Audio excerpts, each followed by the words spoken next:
the atomic theory or history of the atom.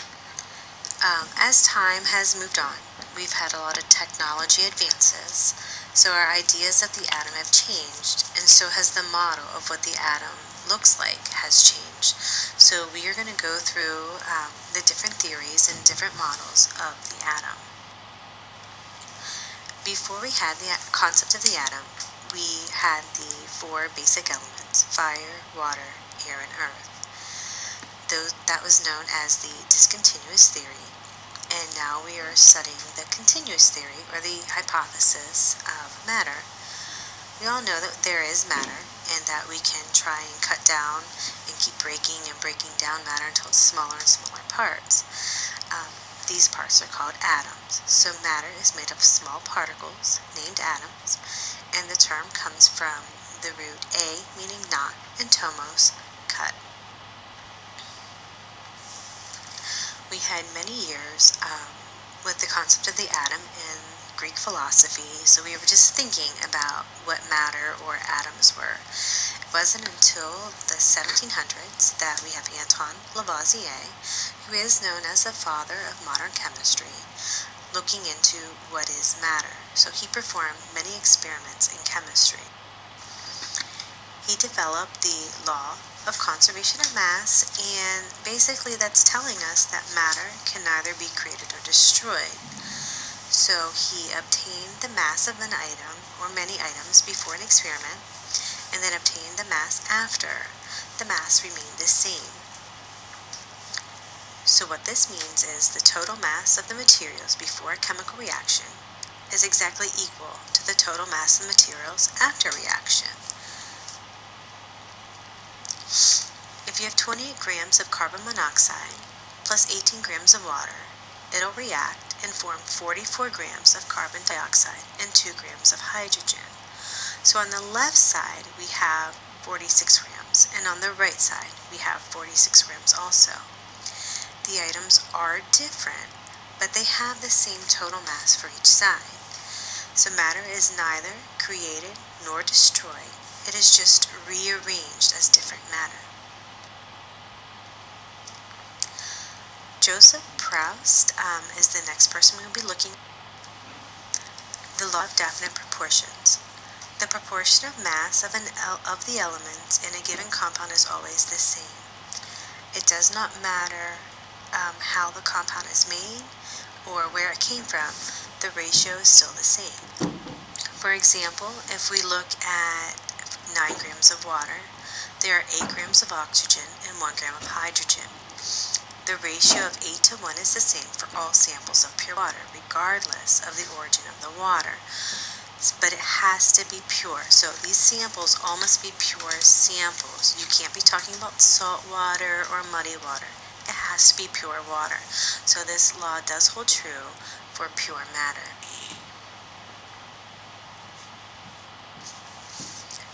John Dalton is a school teacher. He was very well versed in Greek, French, and Latin, so he did a lot of studies.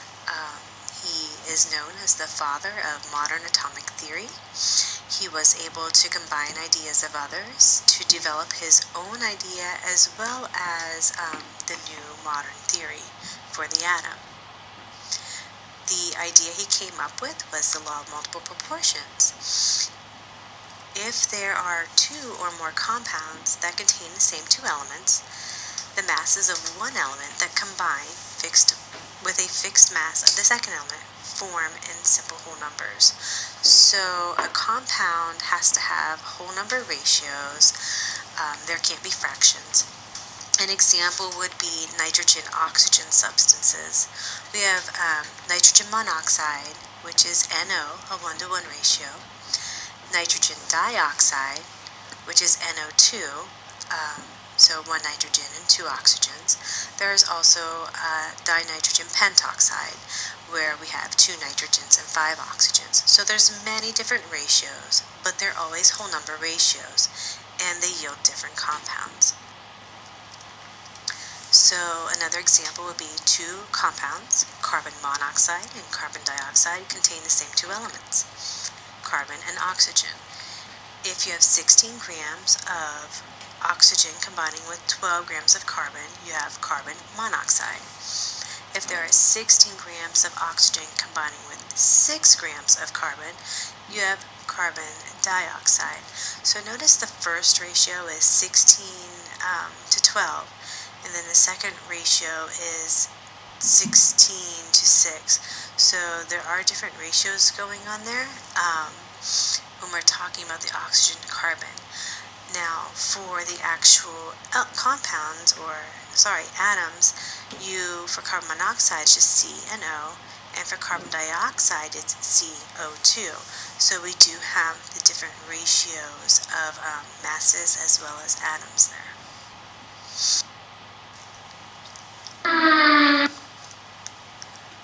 Okay, Dalton's atomic theory. He took all of the ideas and he formulated his big theory that all elements are composed of indestructible, indivisible particles called atoms. So this is a lot like Democritus and Lavoisier saying matter is not created or destroyed, we can't break it down, and just the concept we have in atom. All atoms of the same element are identical. So if you obtain a piece of gold and you go somewhere and you get another piece of gold, they should be exactly the same. So all atoms of the same thing should be exactly the same. Atoms of different elements are different, so they have different masses. So if you get a piece of gold, it is different than silver. They look different, but they also have different masses for those elements. Compounds are formed by joining atoms of two or more elements in a definite whole number ratio. So this is like Proust as well as his own law of multiple proportions, that water is H2O, so you always have two hydrogens and one oxygen. So if we use Dalton's model and we say that we have a piece of gold, we notice that there are tiny spheres. They are all small, homogeneous, and once again spheres. So that would be a block of gold.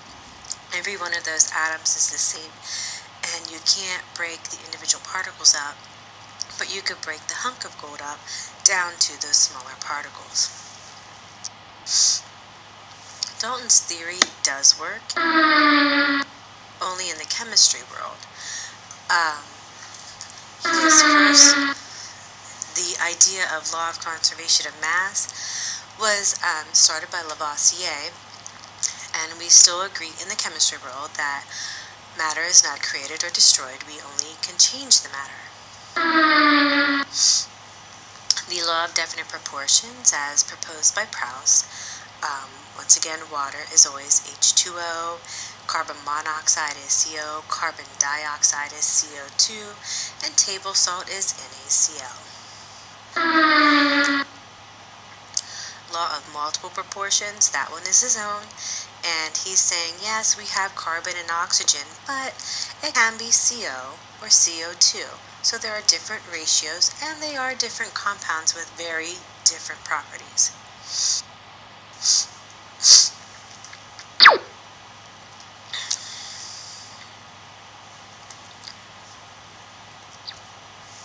Okay, so let's look at Dalton's theory versus the modern theory.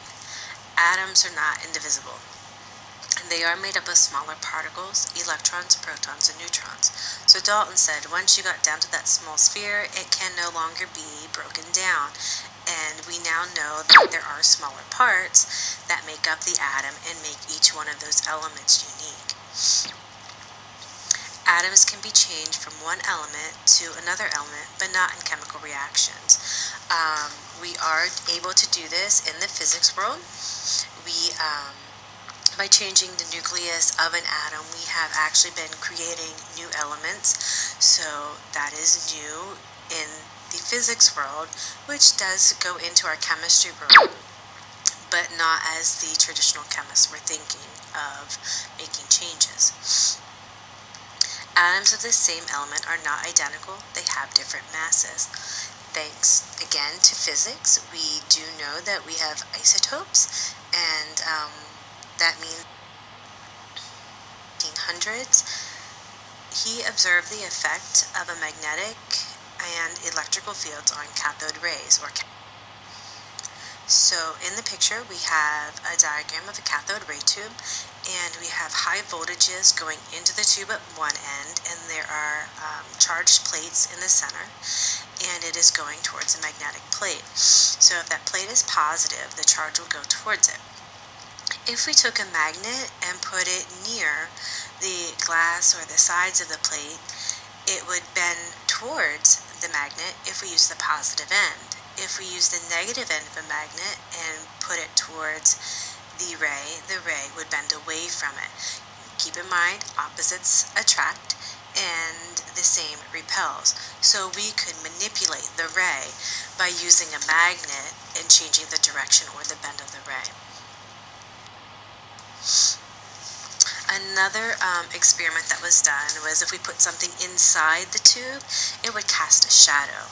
So that ray was not just energy, it was like light.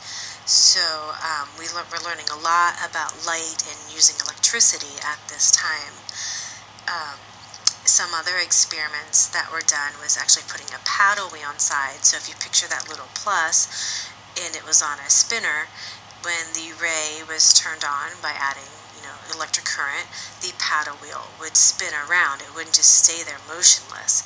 So in order for something to move, there has to be force, and force is mass times acceleration.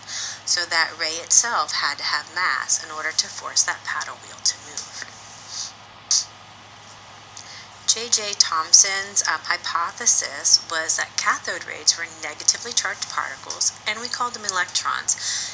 And once again, we could figure this out by using magnets with the ray and manipulating that.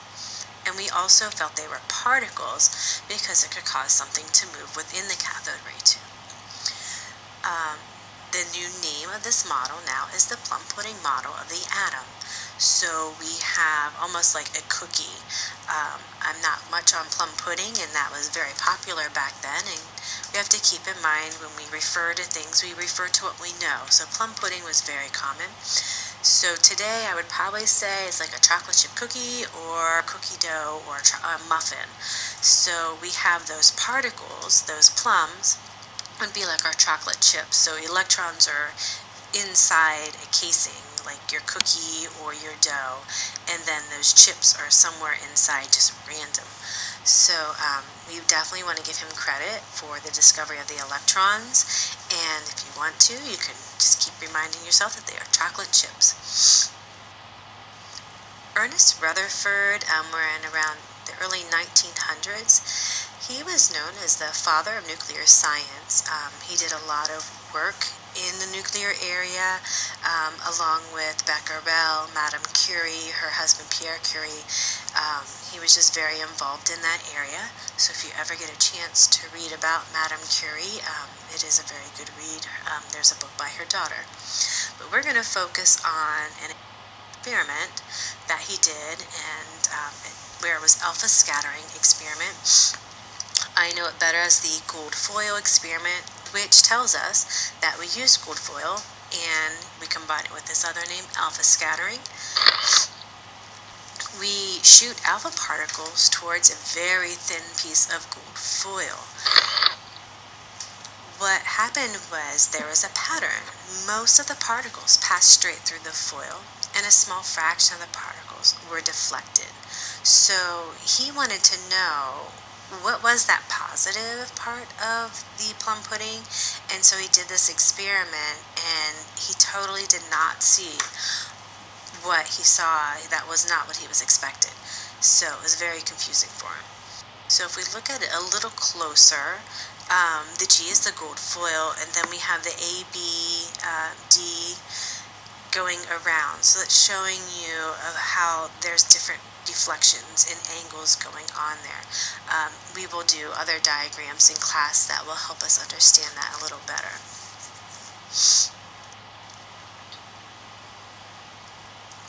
So his hypothesis was that atoms in the gold foil or mostly empty space, allowing particles to pass through. But there is a small, dense, positively charged center of the atom causing the deflections. We call this the nucleus, and we did later call this the nuclear model. To put it in a little bit of perspective, if you think about a large bouncy ball that you would get at the dollar store or wherever, and then you put in a little gum ball inside, or a bubblegum machine ball, those bouncy balls inside. You have this nice round shell, and then you have this very dense ball on the inside.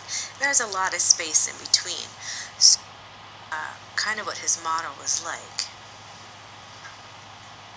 So we have here on the left the plum pudding model, and on the right we have the nuclear model. So let's keep in mind the plum pudding model looked like a cookie, had chips all throughout of it, and we kind of expect everything to shoot through it. So I guess it was said in one of his books or interviews that imagine shooting a cannonball at a piece of tissue paper. You would expect that tissue paper to just rip because the ball goes straight through it. And that's what we all expect. So we would expect if you're throwing something towards paper, the paper should rip, it should get punctured. But what he saw was you shot the cannonball through tissue paper and the cannonball bounced back at you. Totally not what he expected. So why did this happen? Is he had to keep studying to figure that out. So once again, there's our picture of the ball. You notice in the center, that's the nucleus, so that's our little bouncy ball that we got from the gumball machine. And then outside is the electrons are running around. So they're like forming that the Dollar Tree ball, or that other large bouncy ball, or basketball if you wish, as a skin, so the electrons can't go too far away, but they're running around there and moving around completely random. And I also think of this as the Big Bang symbol. They use this on the Big Bang theory to help kind of demonstrate the atom. It is one of the most common pictures for the atom. So we're going to conclude there for today, and we will pick up with light and continue the atom with our next set of notes.